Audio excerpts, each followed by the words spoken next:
Fala galera, beleza? Professor Marden aqui com você para mais uma aula do nosso curso preparatório para o vestibular da UES. Espero que você esteja nos acompanhando ao longo de todos esses módulos, ao longo de todas essas aulas, porque nós estamos passando um a um os tópicos mais importantes, ou melhor, mais importantes não, todos os tópicos que são propostos no edital do vestibular da UES, beleza? Galera, vem comigo aqui, ó. Se liga. Hoje nós vamos falar, tá? Sobre empirismo e racionalismo na filosofia moderna. Lá no tópico 5 do edital, esse é o subtópico 6º. Por isso, a nossa aula de número 6. E aí eu vou ser mais específico. Essa aula é a aula 6.1. Por que que é a aula 6.1? Porque empirismo e racionalismo são correntes epistemológicas modernas. Professor, correntes epistemológicas? Professor, não sei o que é que significa essa expressão epistemologia. Pois bem, se você não sabe, eu quero que você lembre-se disso. Ó. Epistemologia, tá? É uma teoria, ó, teoria do conhecimento. Essa teoria do conhecimento nada mais é do que um filósofo, do que um pensador descrevendo o processo teórico por meio do qual um ser humano adquire conhecimento. Ou seja, o que é uma epistemologia? É alguém criar uma teoria dizendo como que uma pessoa adquire conhecimento. Essa epistemologia, ela existe na filosofia, sobretudo no mundo moderno, com as correntes do empirismo e do racionalismo. Professor, você pode me dizer quais são os filósofos empiristas? Posso. Vamos lá. Primeiro filósofo empirista, Francis Bacon. Segundo filósofo empirista, John Locke. Um outro filósofo empirista, David Hume. Um outro filósofo empirista, Thomas Hobbes. Um outro filósofo empirista, Berkeley. São todos filósofos empiristas e que vão ter um determinado padrão dentro de suas teorias do conhecimento. E professor, quem são os principais filósofos racionalistas? Vamos lá. Principal, René Descartes, mas tem outros. Pascal, você tem também Spinoza, você tem Leibniz, são filósofos racionalistas.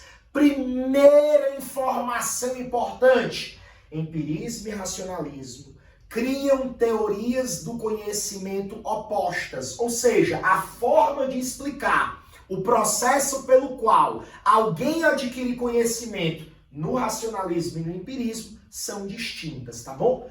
Agora o detalhe, essas duas correntes epistemológicas, ó, são ligadas à ciência. Por quê? Porque elas estão na modernidade e diferentemente lá da antiguidade, que a epistemologia, que é a teoria do conhecimento, ela está ligada à metafísica, aqui essa ideia de epistemologia associada à ciência vai estar vinculada ao homem. Por isso, ó, nós vamos ter aqui um caráter antropocêntrico, certo? O homem deve ser o investigado e o processo de conhecimento gira em torno do homem.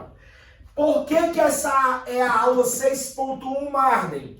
Porque nas outras aulas, ainda das 6, nós vamos falar dos principais representantes do racionalismo e do empirismo que já apareceram no vestibular da UES, tá bom? Então nós vamos ter ainda mais 2 aulas sobre racionalismo e empirismo. Muita coisa importante pra gente. Ó, o racionalismo é a teoria do conhecimento que defende que o conhecimento é a priori. A priori quer dizer anterior à experiência. Esses racionalistas, eles vão valorizar a razão no processo de obtenção do conhecimento. E, portanto, segundo a teoria racionalista, os sentidos são tênues. E todo racionalista, ele vai defender a teoria das ideias inatas. Marden, o que é que seria a teoria das ideias inatas? Ideias inatas nada mais são, ó, vem comigo, todas as vezes que nós falamos em ideias inatas, nós vamos lembrar disso, são informações, olha só, informações cognitivas prévias.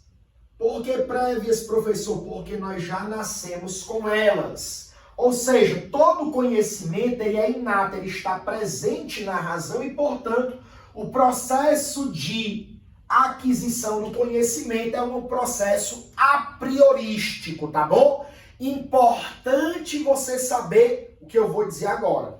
Esses racionalistas que indicam que conhecimento é inato, que os ideais que nós possuímos de conhecer são todos a priori e que as ideias inatas, as informações cognitivas prévias, elas já nasceram conosco, eles também eram chamados de dogmáticos, eles eram chamados também de inatistas, tá bom, pessoal? Contra os racionalistas, levanta-se a corrente dos empiristas.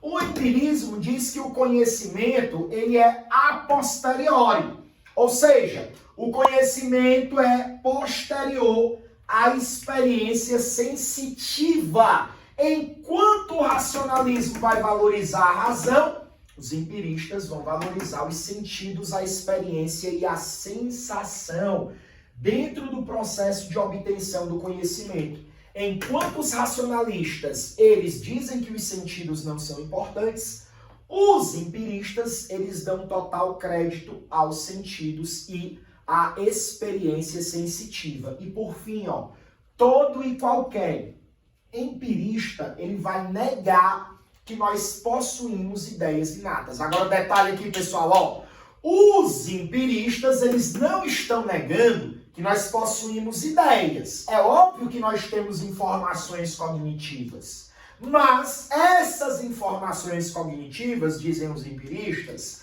elas foram desenvolvidas por um processo cognitivo que tem uma base. E professor, que base é essa, querido, querida, querides? Vocês que estão me escutando, né? Falei queridos porque alguns alunos que estão assistindo os modos dizem assim, eu quero escutar porque eu não me enquadro nisso. Então eu tô falando, tá? Pra vocês pedirem. Então o que acontece, tá? Não negam ideias. O que os empiristas negam são ideias inatas, tá bom? São ideias inatas, beleza? Marden, e por que essas setinhas? Racionalismo e empirismo. Olha só. O racionalismo vai trabalhar com um processo, um raciocínio baseado na dedução. E o empirismo vai trabalhar com um raciocínio baseado na indução. Marlin, você pode me explicar a diferença entre dedução e indução? Claro que posso. Dedução são afirmações gerais que nós já possuímos, por meio das quais nós vamos aplicar, tá, a coisas particulares. A dedução vai do universal ao particular. A indução, ela é o processo contrário. Ela se baseia em casos particulares e depois ela é generalizada. Portanto, ela vai do particular ao universal. Enquanto o empirismo trabalha com a indução, o racionalismo trabalha com a dedução. É importante lembrarmos de que esses dois pontos da indução e da dedução vão ser trabalhados no conceito de ciência moderna um pouco mais tarde, beleza? Beijo no coração e a gente sempre se encontra, é claro, no próximo vídeo. Valeu, pessoal!